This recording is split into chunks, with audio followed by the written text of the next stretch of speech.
Chelsea fans, welcome back to Talking Chelsea. Welcome back to another match preview. The Club World Cup kicks off for Chelsea Monday night, 8 p.m. against LAFC. It is our first game of the competition. Over the last few days, we've seen the squad arrive. We've seen the squad train. It's going to be very, very interesting to see how serious Chelsea are going to take this and how Enzo Maresca is going to select his team within the group stages. With a lot of international games in between the end of the season and the start of the Club World Cup, the selection is going to be very, very interesting, especially with our South American players meeting up with the squad in the US.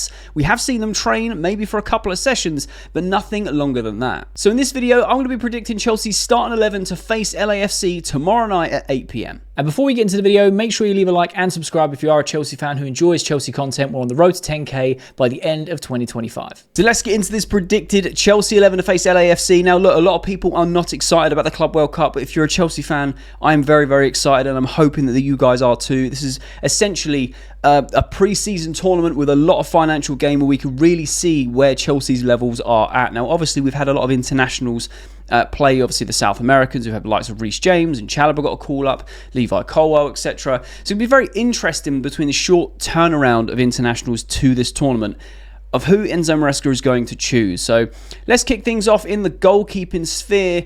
I do honestly think that Robert Sanchez will start. We could potentially see a Penders or a Jorgensen get that full sort of start in the first game against LAFC, but I do feel like Sanchez will get it purely because he is Chelsea's number one. Enzo Maresca seems to really like him.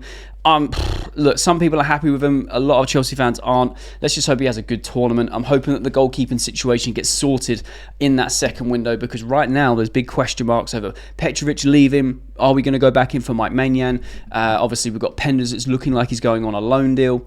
So it'd be very interesting. I do feel like there'll be a lot of rotation through these group stage games. I feel like a lot of people are going to get minutes. So this starting 11 isn't a reflection of who I think is going to play the entire game. Just to caveat that, some people go in the comments and say, oh, these players are going to get minutes. And I do believe that. I just feel like the starting 11 may be quite different to what we used to see him. Now, when you move on to the left back, we only have one option, or potentially two. You could play Gusto as a left back, but I feel like Cucurella is going to play purely because we have no one else. It was quite not worrying, but kind of like mysterious as to why we didn't bring any of the academy guys that can play left back with us in this squad. So Cucurella is going to be playing left back for us. I mean, he's so integral of how Enzo Maresca plays and the system works. He's such a good player.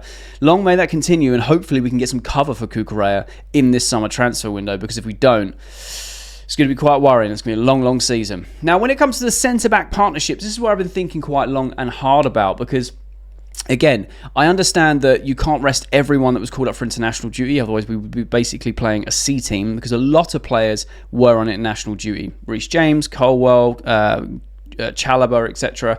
But do I think that Enzo Maresca is going to start someone like Badiashile and Tosin? I don't actually think so. I still think he's going to go with Levi Colwell on that left-hand side. Because again, Enzo Maresca really likes him in that centre-back partnership. When it comes to who he partners with, I'd like to say Chalobah, because I feel like that's the strongest partnership we currently have. However, I do feel it will be Tosin because he didn't have any international call-ups. So I feel like he'll be more fresh-legged, at least to start the game. Like I said, I feel there'll be a lot of rotation throughout these group stage games with all the players that we're bringing. So I feel like that will be the partnership that at least starts the game. And when it comes to right back, again, Reece James called up, played under Tuchel for England.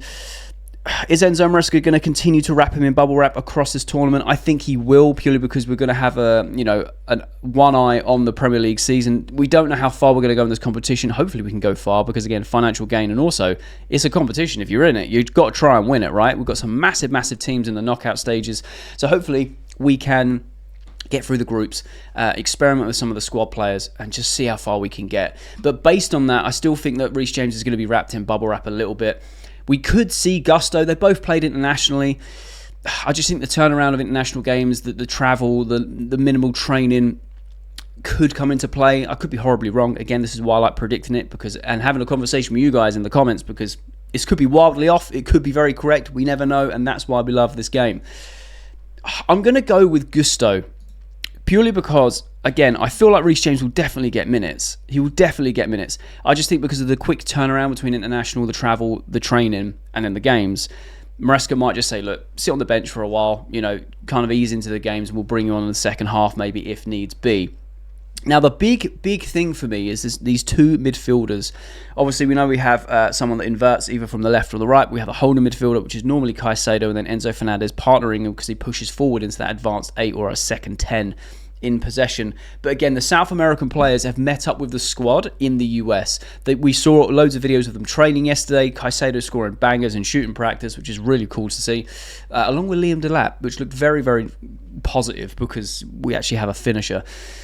But I don't know whether they're going to start straight away. Again, because of the travel, the internationals, etc. It's just a fast turnaround. I feel like the second game we'll have a lot more time to acclimatise. You know, we'll get a feel for the training patterns and the time difference and things, and we might see a stronger 11. I really don't know who's going to play in those midfield positions. Looking at who has travelled as well, I don't know if it's too early to put in an Asugo. Again, one training session, it might be a bit out of his depth currently in terms of what Enzo Maresca wants for him to do. So I'm going to put Caicedo in there, which I know sounds very counterintuitive, but I really can't think of anyone else that's going to go in there and still give us a strong enough midfield, because regardless of how we think of it as fans, think, oh, we should be beating LAFC, no problem. It's on their home turf. They're used to these sort of the temperatures, the time difference. This is their home. And for us, we're coming across and, you know, we've got a lot of adaptation. We've got a lot of players that are on international duties coming back. There is going to be a lot of rotation, but we still have to start the game strong. So I feel like Caicedo will be one of those players. And I don't know who's going to partner. I think Enzo Fernandez, normally when you come back off international duty, Enzo Fernandez is normally on the bench because he's just a bit more leggy. Normally, we've seen less and less of that as the last season went on, but it was still something that was reoccurring. Do I think that we're going to be playing a Keenan Drewsbury Hall? Could we play a KDH that then advances? I'm actually going to go with a KDH, you know, and that may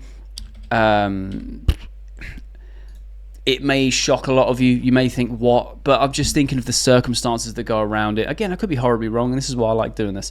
I feel like we could see a Keenan Drewsbury Hall and a Caicedo partnership to start with. I feel like Enzo Fernandez could come in and get a lot of minutes, don't get me wrong. We could also see the likes of Caicedo coming off and seeing someone like an Asugo or a Santos coming in that midfield later in the game as well. Like I said, I feel like there's going to be heavy rotation.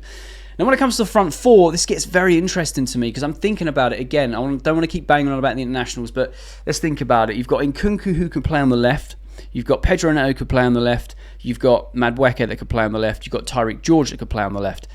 I feel like as a safe bet and also a good opportunity would to have Tyreek George on the left. So I'm going to go with George on the left. I can't spell, so my apologies. George. Okay, let's try Tyreek. There we go, Tyreek George. Put him on the left-hand side. Again, I don't think he was called up internationally. I could be wrong. No, I think he wasn't. So, and I mean for the under-21 squad, I don't know whether he's opted out. Obviously, that tournament's still going on right now, so he must have.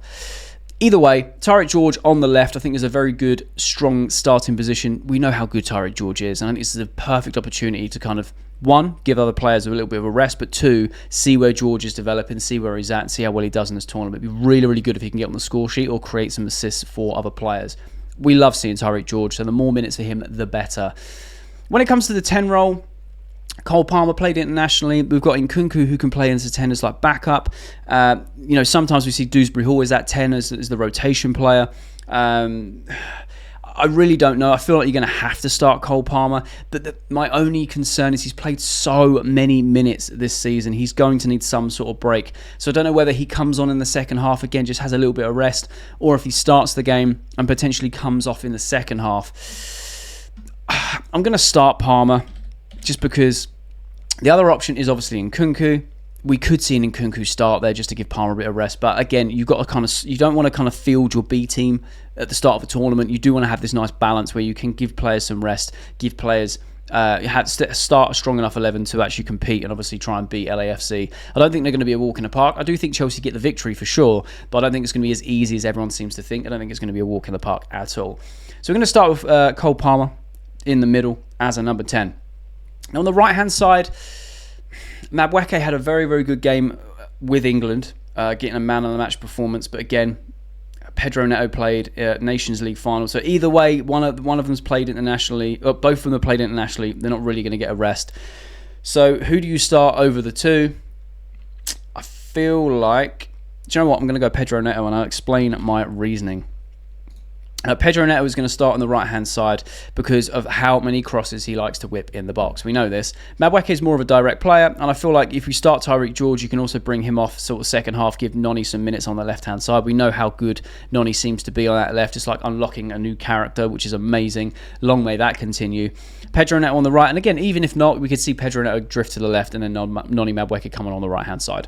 Again, same with right back, same with that second sixth position. We can see some rotation in the second half with the likes of Enzo Fernandez and Reece James, etc. But the most exciting part about all of this is the Chelsea number 9. Now, obviously, Chelsea have just signed Liam Dilap, Chelsea's actual number 9, and I mean that it's in terms of the shirt number. Do we start Liam Dilap or Nicholas Jackson? Now, there is a debate here. Obviously, Jackson played international football for Senegal, played well, got an assist against England. And then you've also got Liam Dilap, who's only had a few training sessions, travel with the squad, but is fresh because he didn't go to the under-21 Euros. I feel like we're going to start Liam Dilap. I feel like Enzo Maresca is going to want to start Liam Dilap to see how... It hasn't even updated on lineup builder. That's crazy. Still under as an Ipswich player. Liam Dilap, I'm super excited to see this guy play. The closer we get into football, the more I'm like, yes. I was saying this in January, we were linked with Dilap. I think he's an exciting player. He can bully defenders. He's very physical. He's a natural finisher. Seeing the training clips, I'm not buying into it too much. It's just training clips, right? But it's just nice to see a natural finisher within the squad. Obviously, we've got that City Academy link-up, and I'm just very, very curious to see what the link-up is between Palmer and Dilap. Also, how Dilap can get on the end of Neto's crosses. I know Dilap wasn't bought as an aerial threat, but he is that natural finisher that sits in and around the box and sniffs out any opportunity possible. Neto has, I think it was something outrageous, like second or third in the league of most accurate crosses last season, but there was just no one on the end of them. You start putting someone on the end of Neto's crosses, and all of a sudden Neto's assists go through the roof. Same with Cole Palmer, the chances he's created and that wasn't finished off. So I'm hoping that Dilap can hit the ground running in this competition. And I tell you what, if he starts tomorrow and he scores tomorrow, that sets the precedent. I'm not expecting him to, but it'd be nice to see how he plays in this Chelsea system. Nice to see how he deals with the centre-backs of LAFC and how he is physically up front and how he is in and around the box. And just having someone who's not afraid to shoot and who is a natural finisher that can shoot with both feet in and around the box when we get the opportunity. Because how many times last season were we saying that we get into the final third and we don't know what to do? Liam Dilap is very much a give me the ball, I'll carry it, I'll make space and I'll shoot. I'm not afraid to shoot. It's my job to score goals. So I'm very, very excited, and I'm thinking that Liam Dilap may start over Jackson. We could potentially see Jackson play on the left wing. I know a lot of people are call for it. I'd love to see it. But at the same time, I feel like he's going to give Maresca would give minutes to someone like Tyreek George, or failing that, it will be Noni Madueke and Neto, as they are kind of like our go-to wingers currently. You could even start Nicholas Jackson and bring on Dilap in the second half and kind of just, start with that normality of, we know what Jackson brings to the team, right? So it could be a case of, we start as we mean to go on, and then we bring Dilap on in the second half and go, all right, there's no pressure on you in the second half. Just go out, enjoy your football, see what you can do. And then again, for the Chelsea fans, it's something to really get excited about, to see a natural number 9. I still think there's going to be a lot of pressure on Dilap this season, which I think will be unfair and a bit unjust because he is still developing. He had a very good season, in my opinion, in the Premier League last year with a relegated team scoring 12 goals. There's nothing to be sniffed at. But that does build my excitement to see him in a Chelsea shirt playing as a natural number 9. And just having Chelsea having a number 9 that can score goals is going to be so refreshing. So this is the starting 11 that I'm going with because, like I said, with a lot of international games, the rotation, I feel like we're going to see lots of rotation in these group stage games. But that is the predicted 11 that I am going for. So that's my predicted Chelsea 11 to face LAFC tomorrow night, 8 PM in the first group stage game of the Club World Cup. Do you agree with this lineup or do you disagree? Let me know your predicted lineup down below in the comments. I love having a conversation with you guys. Now, we'll be live here on YouTube and on TikTok doing a live watch along at 7:30 PM, 30 minutes before kickoff. So make sure you subscribe if you want to tune in and talk to the community while we watch the game together. And if you have watched this video all the way to the end, firstly, you're a real one, and I mean that. You're a real one. But secondly, there'll be a thumbnail appears on the screen. So if you are a Chelsea fan who enjoys Chelsea content, make sure you click that thumbnail because you'll enjoy that video too.